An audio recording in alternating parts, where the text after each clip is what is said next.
Well, first and foremost, the Supreme Court judgment was a welcome development to the good people of Warri Federal Constituency.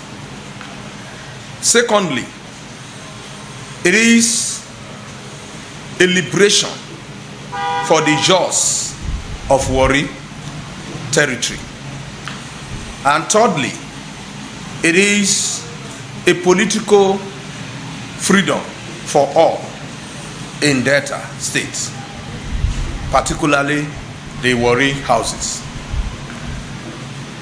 In line with the judgment, with the mandate given to INEC to conduct fresh ward and polling unit delineation, and based on that, INEC embark on this process.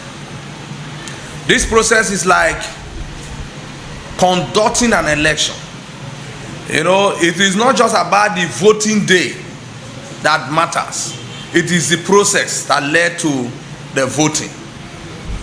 Why I compare it with an election process is that a Supreme Court has been given judgment, INEC has been commissioned to embark on a process, and INEC actually review the judgment and deem it necessary and important to embark on the process and engage stakeholders of the Warri Federal Constituency, mainly the Ijaws, the Shekiris, and the Urhobos in the 3 Warri local government areas.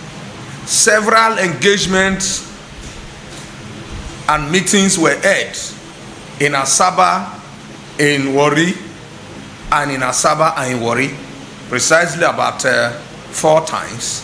Then before the commencement of the field work. And when the field work commenced, every stakeholder, the INEC delegations on this process were distributed alongside the 3 ethnic groups in Warri. So those that carried out the exercise in the Shekiri areas moved to the Shekiri area with the Shekiri delegations, leading them to their various communities and areas they occupied. The Ijaws also lead their own to the areas they reside and occupied. The Urhobos also lead them to the areas they reside and occupy. And this exercise took over a month. And thereafter, INEC delegations and the field team left for Abuja. In fact, first to Asaba. Stayed in Asaba to do the necessary reviews and compilation. And they did that successfully, peacefully. And every ethnic groups, communities tender their reports. Then they left back to Abuja and did what they need to do by dotting the I's and the T's of their findings. And thereafter came back and called for an expanded stakeholders meeting. And these stakeholder meetings, we were all there. Both representatives from the traditional rulers, mainly the Shekiris, represented by the Olu and the team, the royal fathers from the Ijaw ethnic nationalities of Baramatu Kingdom, Ogbijo, Isaba, Diebri, and Egbema, while the Urhobos were represented by the OVA of Agbara and the other kingdom. So we were all there, and INEC unveiled their field work findings to the entire state, and the documents were handed over to us by each ethnic nationalities, and we received it, and we went back to also brief our leaders and open the document. Well, I think The Shekiri opposition to the fieldwork report of the INEC delineation. Sometime, if I want to bring in human feelings, I will say it is unnecessary, it's uncalled for. But however, they are human. They may have a better perception or a better position in this their own agitation.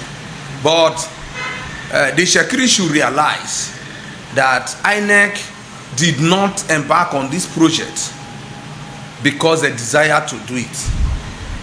This exercise was instructed by the apex court of this land, Nigeria. And that is the same Supreme Court that the Shekiris of Warri is parading everywhere, that they have Supreme Court judgment over this, over that, over that. So a situation or a system, an instrument you believe in, that you parade, and the same instrument is also giving a similar judgment to say do this. I don't see the need for them to oppose it the way they are. And it is also uncalled for to the stage where some persons and some respected leaders, even from the Shekiri nation, is beating the drum of crisis and war. For me, it is uncalled for, it's unnecessary, it's unpalatable. But then, the Shekiri know the reason why they are opposing to the Supreme Court judgment. That meeting became necessary as a result of the growing tension.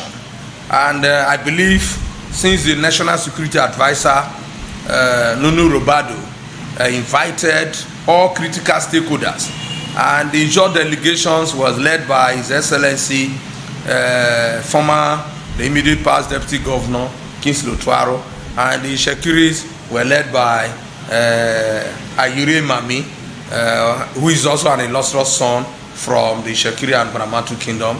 And the Urobos were led by the Chief Victor Okumagba. And that meeting, from the reliable source and information, it was a fruitful meeting, like as I said earlier, in order to nip this rising tension. That is why the National Security Advisor could be able to invite everybody and give the message from the presidency to this delegation, so that that information will trickle down to the various ethnic groups in Warri. Now, what is the message? Go and maintain peace. That INEC is an independent body. The NSA office cannot interfere, the presidency cannot interfere. That INEC has been shadowed with the primary responsibility to carry out this job by the Supreme Court. So there will be no interference from them. And none of these ethnic actors or leaders should frustrate the process. No matter highly placed you are, ensure that you maintain peace. That the presidency and the federal government and the state government want to ensure that there is peace in Warri. It will recall that Warri, which is the commercial nerve of Delta State economy, were down for the past 20 years, over 20 years. And we are trying to resuscitate Warri and the economy of Delta.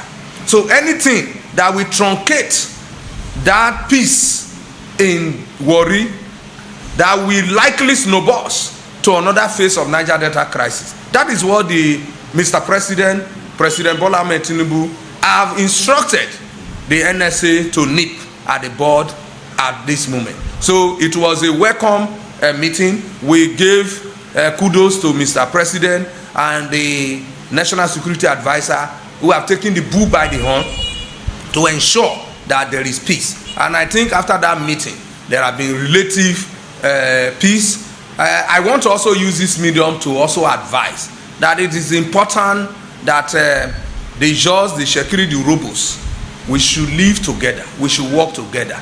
Because worry and environs belong to us. Nobody will come to develop worry. It is we that will develop it. We should recall that during the crisis, there are people instigating the Shekiris against the Ijaws. There are people instigating the Ijaws against the Shekiris and the Urhobos. And we're fighting ourselves. While we're fighting, they were diverting all the development, all the economy to neighboring states and to even other part of the region. While Niger Delta were engulfed with crisis, other regions were growing economically. And at the end of the day, they continue to say, Niger Delta is not safe. Niger Delta is not safe. So if you claim that I'm the owner of Warri, I'm the owner of this area, I'm the owner of, and you don't allow peace to reign, do you want Warri to be a ghost land? Do you want to be owners of a ghost land? Let us allow peace to reign. It is important to also state that every Shekiri man or woman have Ijaw blood. 101% of Shekiris have Ijaw blood. Every 50% of Ijaw man from Warri territory have Shekiri blood. 50% of every Ijaws of Warri have Shekiri blood, have Urhobo blood, and Urhobos have Ijaw blood, have Shekiri blood. So why do we need to fight ourselves? We don't need to. We are brothers, we are friends, we are sisters. Let's continue to intermarry to grow and develop data. For we are waiting for the federal government to issue a statement on that gun running, so that we will know the true position. I don't want to speak on rumors. Like as I said, we have seen it on the print medias and social medias and all of them. There are a lot of fake news out there. But in order to authenticate that statement, we need the federal government, because the DSS has been alleged to have apprehended the person. And so we know the DSS in its usual way will transmit its findings to the relevant authorities, while the relevant authority will communicate with the authorities at the federal level to issue the statement. And that is the statement we are waiting. The reason why some of us will call on the federal government at this time for the federal government to quickly, as soon as possible, to release its finding, to lay this issue to rest, is to also help to nip the perceived injustice, the perceived crisis that is looming in this area. Because if somebody has been apprehended, has been caught with 50 AK-47 with several ammunitions, and for over a month to 2 months to 3 months, no tangible information has been issued or disclosed to the public. This is not just about Warri and Niger Delta or Delta State. We are talking about Nigeria. We are talking about arms. Arms is prohibited. It's prohibited irrespective of highly placed persons or personality. It's highly prohibited. So if the federal government handle it with cold glove, it makes no boss. Well, the Ijaw position, the Warri Ijaw's position, because the Ijaw spread across over 8 states in Nigeria. The Warri Ijaw positions made up of the 5 ancient kingdoms of Baramatu, Ogbijo, Isaba, Diebri, and the Egbema, is that INEC should carry out its primary responsibility by completing the fieldwork report, so that this issue can be put behind, so that we can begin to think of a better future. My final message to the good people of Warri and Delta State at large is that we must live as one. Delta is one state, Ijaw is one, Shekiri is one, Urhobo is one. But when we bring us together, we are one. We must live as one.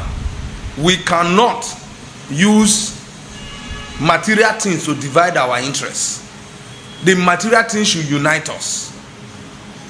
The material things that God has given to this area and this state should unite us, so that Warri should be the hub. Delta State should be the hub of development. I will call on the Ijaws, the Urhobos, and the Shekiris to live in peace. Peace is what we want, and peace is the only option for us. We have nothing to fight about. Let us work together. Let us unite. Let us live together. Joy should be the ultimate for us. So with the peace in Warri and environs, development is sure. Thank you and God bless you.